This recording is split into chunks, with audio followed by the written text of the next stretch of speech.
This is the trigger man. This is the guy who directly did the damage. His name's Tony Wiggins. He's known as TJ. He's 26 years of age. Here's the real Tony Wiggins. He's a thug. He's a criminal. He's pure evil in the flesh. He's wild and he's out of control.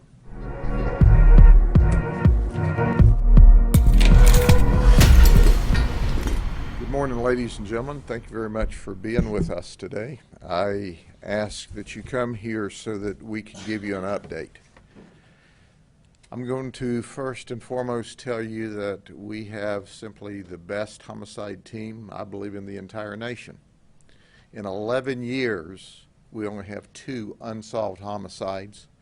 And quite frankly, if some friends of those victims would talk to us, we would have 0 unsolved homicides. But apparently their friends had rather these folks be dead than help us find out who the murderers are. But that's a side story. I knew when we sent this investigative team there that they would do everything they could and would more than likely solve this homicide because they are simply the very best. And they did on this case what they do on every other case. They investigated this homicide as if our victims, Damian Tillman, Kevin Springfield, and Brandon Rollins, were their brothers. That's the energy and enthusiasm. They work 24/7 around the clock along with all of their colleagues, and they have solved the case. We have locked up the 3 people that are responsible for the murders of these guys. Let me once again lay out the details for you. If you missed it originally, I want you to think about this. This is Polk County, Frostproof, the very south end of the county. It's an extremely rural area. The county's 2,000 square miles. Population's almost 700,000, and all of it is from mid-Polk County north. So it's sparsely populated area that's made up of cow pastures, orange groves, beautiful lakes, and a very, very low crime rate in the Frostproof area, which is one of the best kept secrets and one of the safest places to live any place in the nation. But all of that came to a crashing halt on Lake Streety Road. When we found these people, our victims, massacred, literally massacred, we thought, my goodness, what could have happened there? Well, we know now. I'm going to introduce you to the people that were responsible for that. Then I'm going to give you a timeline. So this is going to take a couple of minutes, and you pick from it what you need. Here are This is the trigger man. This is the guy who directly did the damage. His name's Tony Wiggins. He's known as TJ. He's 26 years of age. This is Mary Whitmore. She's 27 years of age, and she is the girlfriend of Tony Wiggins.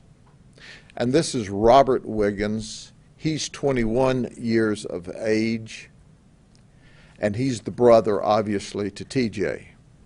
But let me stop for a minute and give you a little history on TJ. TJ is someone who his criminal history should shock your conscience. It does mine. TJ started to be arrested when he was 12 years old. He is currently only 26 years old.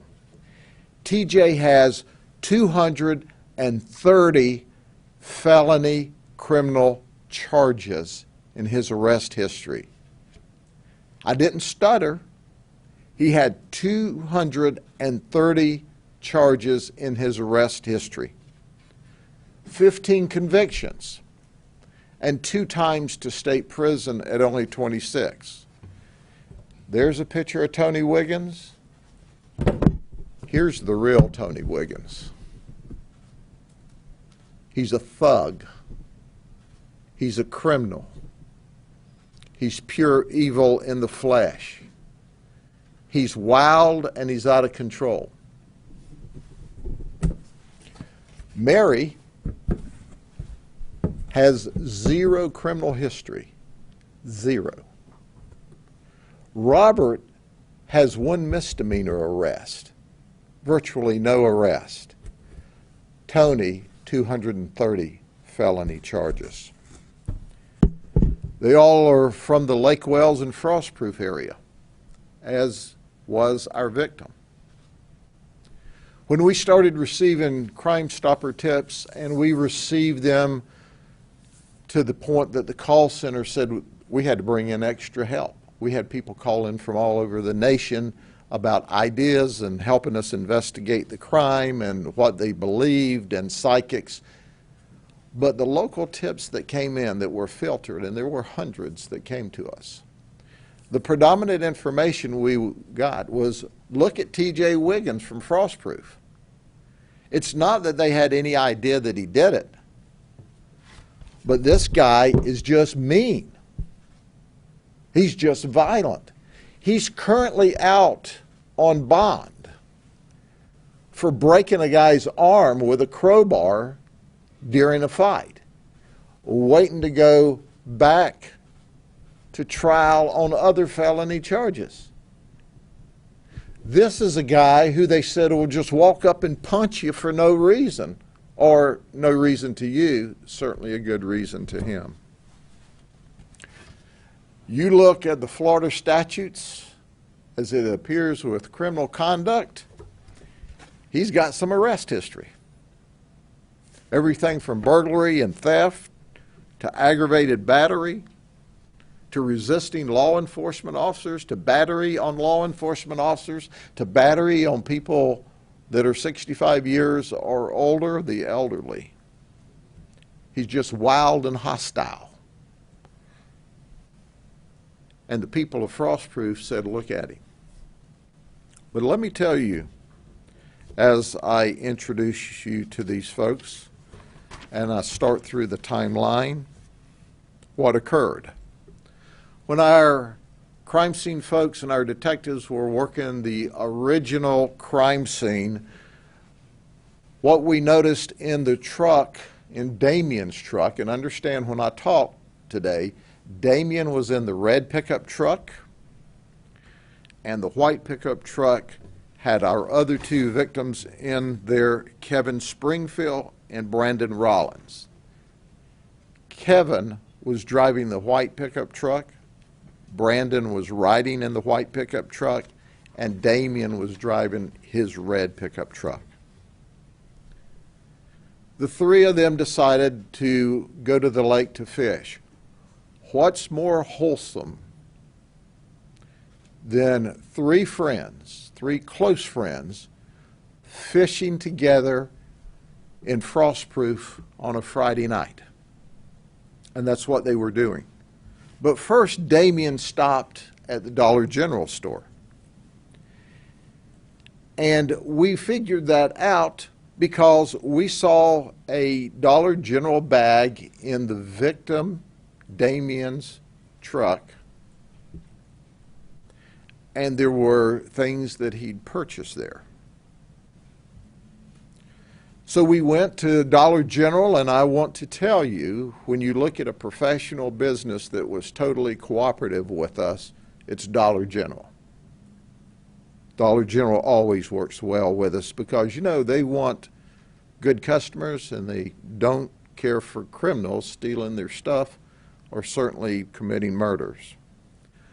What we saw when we pulled the videotape was Damien standing in line to check out. The person behind him in line to check out is, newsflash, TJ. The person behind TJ is Robert. And we also determined that Mary was in the store. So let's go to a timeline. At 21:56 hours, we call that 9:56 in the evening, Damien is checking out of the store with his product. He is followed out of the store by TJ, who checks out about 15 seconds later. And he's also followed by his brother and his girlfriend. At 10:06 p.m., only 10 minutes later, Brandon, who is now in the white pickup truck, frantically calls his dad and says, "Help." And I've already talked to you how Dad ran to the scene only to find the massacre at the scene. What we know is that Damien drove directly to the lake from Dollar General to meet his friends, Kevin and Brandon. What we know is that as a result of that, the murder occurred in short order, in less than 10 minutes. So we have all three of the suspects in the store with Damien and checking out 10 minutes before the frantic call for help.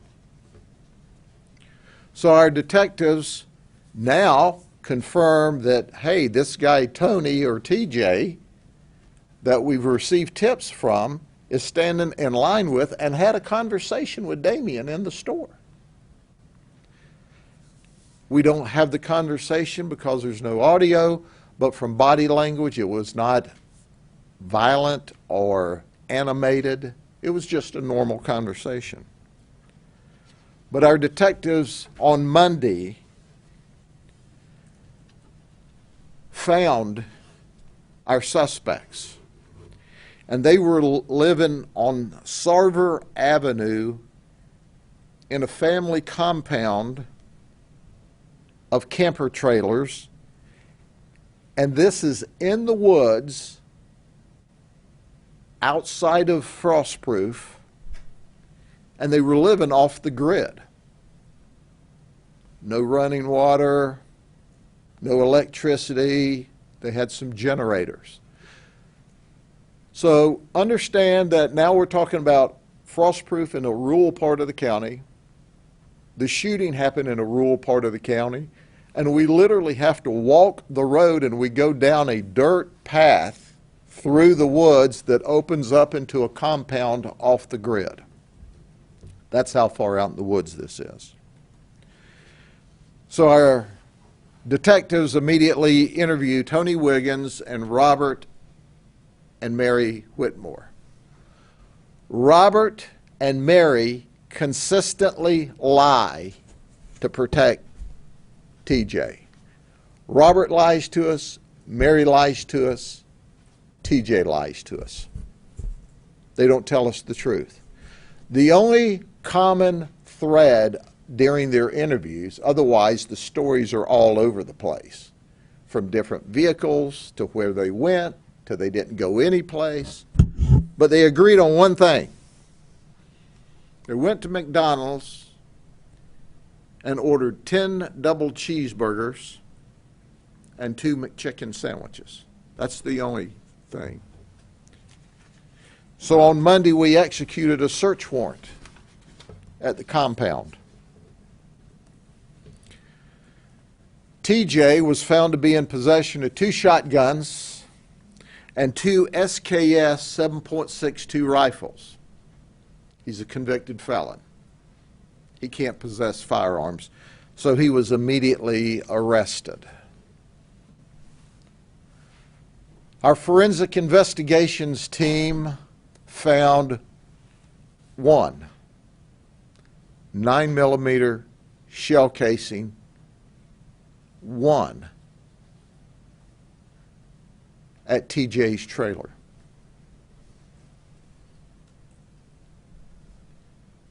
The Florida Department of Law Enforcement said from the very beginning, I had 2 conversations with the commissioner this weekend. He's a dear friend of mine. He said, Grady, FDLE's here to do anything you need. And I told you about them chipping in $10,000 to help. And he says, our lab's at your disposal. I called him Monday afternoon. I said, we need to compare some shell casings from the scene to a shell casing at our prime suspect's house. We planned to bring it over in the morning. He said, no, bring it over tonight and let's get started. They brought in people. That's the help. That's the teamwork. What did we determine? The shell casing at the scene, the shell casing at TJ's house were all fired from a Smith & Wesson handgun. And both the shell casing at home and at the scene were fired from the same weapon, the weapon that committed the massacre, in the hands of TJ. So on Tuesday, when we got the paperwork wrapped up with all of that investigation, we went back to the scene and we asked Robert and Mary if they would join us at the sheriff's office for a clarifying interview, and they agreed to come up to the sheriff's office to talk to us. Tony had lawyered up. Mary made some admissions. She said, I bought the ammunition. TJ was with me. Newsflash, we got video of that too. That ammunition was purchased on the 9th of July. She also gave us, once again, multiple stories about being with and confirming she was in the Dollar General that night. We've got evidence to show they were together less than 10 minutes before the murder. And then when we pressed her for the details and she realized, oh my gosh, they've got me, she lawyered up. She didn't cooperate anymore. Robert, the younger brother, we talked to him. Robert, up to this moment, or up to this event, is not a bad guy, at least in the criminal sense. One misdemeanor arrest. When Robert's in line, he hears Damien tell the clerk, we're going fishing. Damien tells the clerk, because the clerk knows everybody, it's a small town.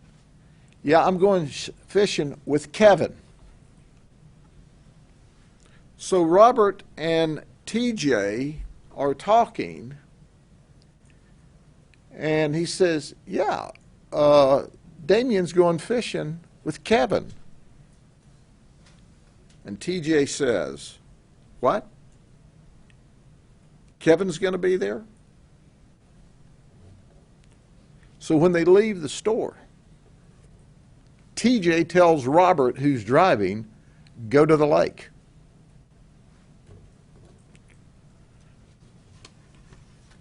Now, they had no plans to go to the lake until TJ told Robert, go to the lake. And they did.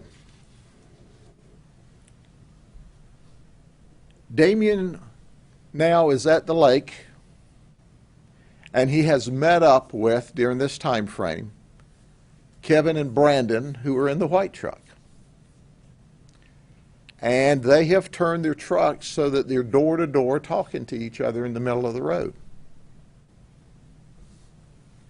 Robert drives and pulls up behind the white truck that's driven by Kevin with Brandon in the passenger side. TJ exited his truck. When he did, Brandon got out of his vehicle and shined a light back to see who was pulling up behind them. TJ rushed up to Brandon, pushed him against the truck, pulled a handgun out, and said, where's Kevin? Well, Kevin's sitting in the driver's seat right there. and he looks and sees Kevin. He runs around, he being TJ, runs around between the red truck and the white truck. He points the gun at Kevin, and TJ says, "Where's my truck?" Kevin goes, "I don't know what you're talking about." "Yeah, you do. Where's my truck? You sold the engine out of my truck." Kevin said, "I don't know what you're talking about." At that moment in time, according to the information we've received, TJ hits Kevin.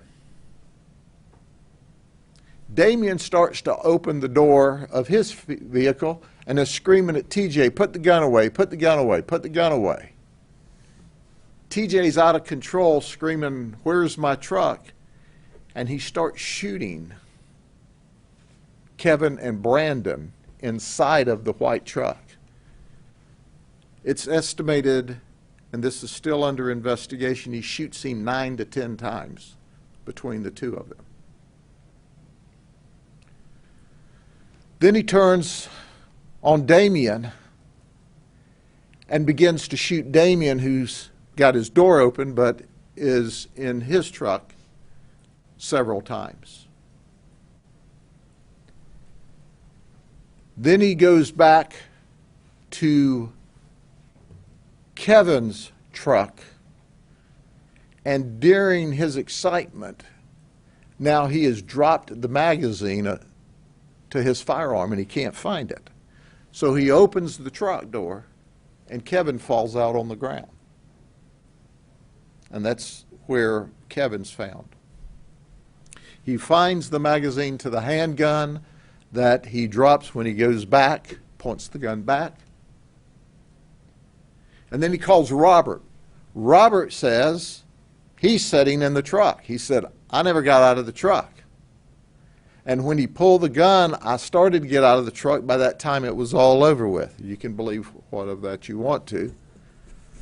Mary, TJ's girlfriend, she doesn't know anything. And this is one mean woman. She's not cooperating. She's not talking. She becomes incensed at the detectives when they try to confirm the spelling of her last name, because it's not spelled in the traditional way you would think you would spell Whitmore. She's saying nothing, but she's there the entire time. And she's lying to protect him. TJ then tells Robert, "Come here."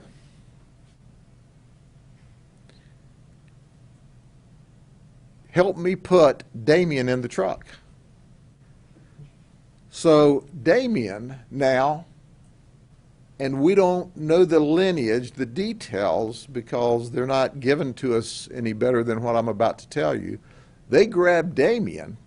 We don't know if he's already pulled out of the truck or if he's in the truck, because there's blood evidence all over the place. But they pick him up and heave him over into the back of the pickup truck with his foot sticking up over the edge of the bed. And then they leave.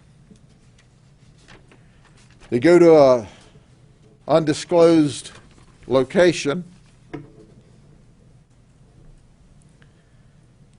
and supposedly strip down the gun, take it apart, and throw it away. They immediately go to McDonald's in Lake Wells and order 10 double cheeseburgers and 2 McChickens. While they're standing in line, they go through the drive-thru. It's very quiet. TJ simply says, "We weren't there." And that's all the conversation that they will admit to. We believe there's more than that.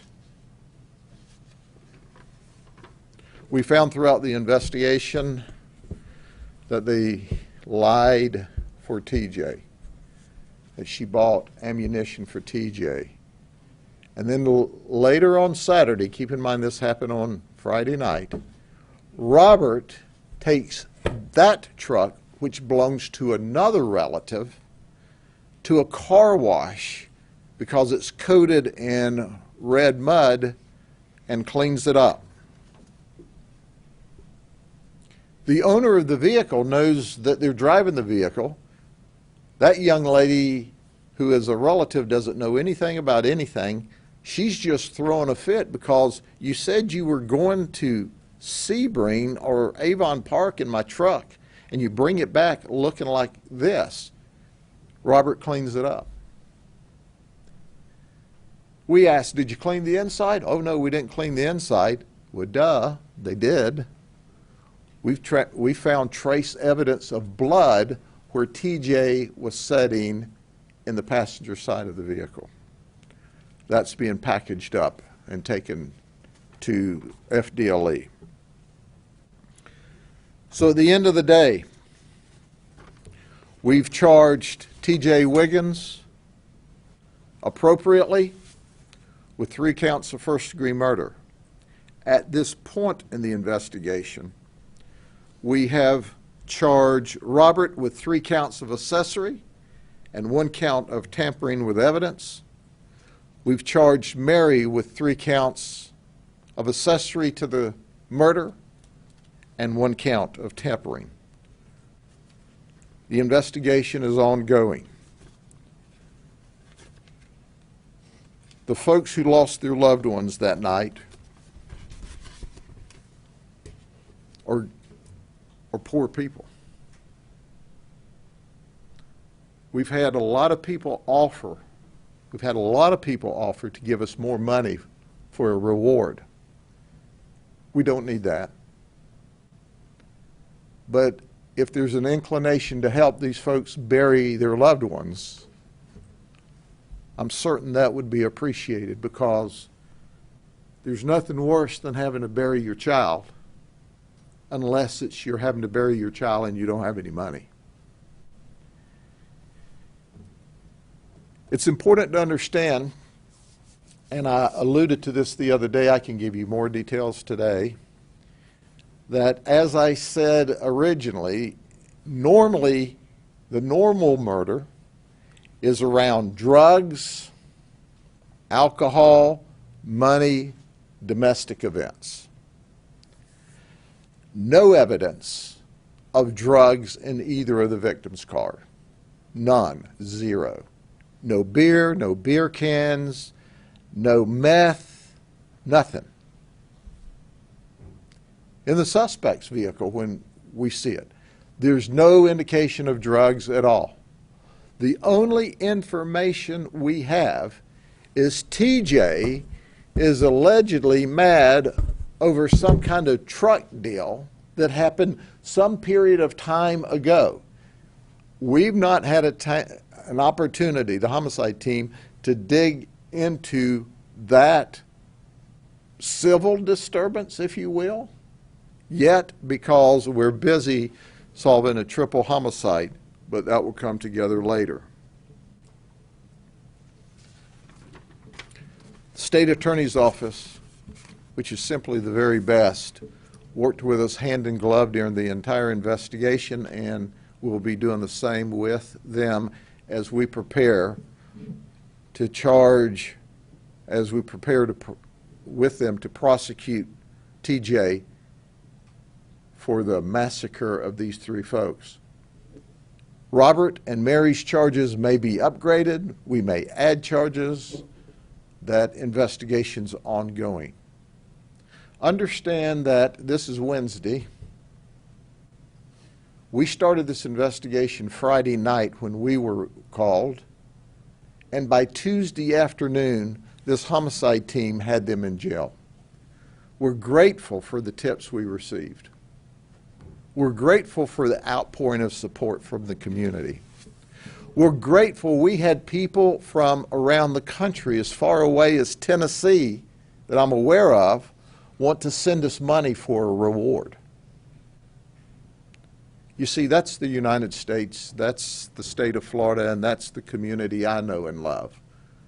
Good people came with promises and prayers for the family from around this country. The community pulled together, and that's the United States of America that I know. Now, quite literally, other than investigative details we're working on, evidence we're preparing to take to the lab, you know what we've been told up to this point in the investigation. You can ask questions. I'll either answer them or I won't. Yes, ma'am. Beyond this, you know, the argument over the engine in the car, was there any other motive that you guys found? The only conflict we see is this. Where's my truck? I heard you stole the engine or sold the engine out of my truck. Where's my truck? I heard you sold the engine out of my truck. And for that, this guy massacres 3 young men, 23, 27, and 30, on their way fishing Friday night near Frostproof. It's gut-wrenching. This is evil in the flesh. This is a guy who can hurt you just because it's the right thing for him to do at that moment in time with his 3 brain cells. Yes, ma'am. How do you know about this truck deal? Is one of these suspects cooperating, or is this something that Brandon Rollins told his father? Well, we're not telling all of how we put this together. As you can imagine, I'm giving you the 30,000-foot view. So that you can have the complete picture of what happened. But some of the information and some of the sources that people have wanted to provide us information, you know, it's not appropriate at this stage to release. Yes, sir. At what point in that timeline was Brandon able to call his father? Was it after they left, or? Brandon called his father 10 minutes after they left the store. So that means they left the store, he met his buddies, they're talking, the suspects pull up. Whether Brandon, I imagine, all information I have is he made the call when the argument started, because by the time Dad got there and found his son on the ground, gasping his last breaths, and he's holding his son, or he's with his son during the very end of his life, and he's panicked. As I told you, he ran to the store, and people, good question, well, why didn't he just pick up his son's cell phone and call? Well, his son's phone had fallen down inside the truck. And in his panic and fear, he didn't see any cell phones. He just knew the three boys and his son were shot to pieces, and he ran for help, which is all he knew to do.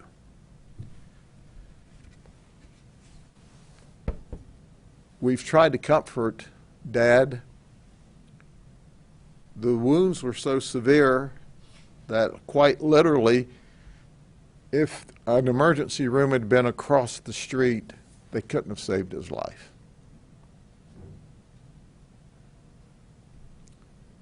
But you can't imagine the horror of a dad to find his son shot up. I don't mean shot, I mean shot up, as we say in Polk County vernacular. Multiple gunshots, and dying in your arms. Yes, ma'am. You said you got several tips pointing to Tony Wiggins. Can you specify about how many tips? I don't know how many of them specifically talked about TJ or Tony. Several. And you know why? Not that they had any information about the murder, but he's just mean as a snake. So and it's a small community. Frostproof is probably 3,000, 3,500 people, And this is in what you would call the outskirts. It was not downtown Frostproof. Frostproof is the mega center at 3,000. This is probably 3 or 4 miles, 5 miles south of Frostproof in a very remote area. But everybody knows that if Tony Wiggins is the prime suspect for anything that goes wrong, and that's easy to assume when at 26 years of age he's got 230 felony charges. And he's been arrested consistently from the time he was 12 years old.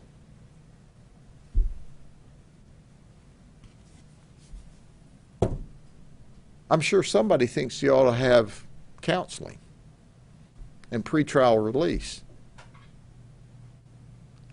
Our goal, and we pray that the state attorney can seek the death penalty. He needs to receive a fair trial, the appropriate appeals, and then be executed. And you know what? Legally, we can't execute him like he did those 3 guys who were just trying to fish on Friday night, nor would we suggest that the system be as barbaric as his conduct toward our 3 victims.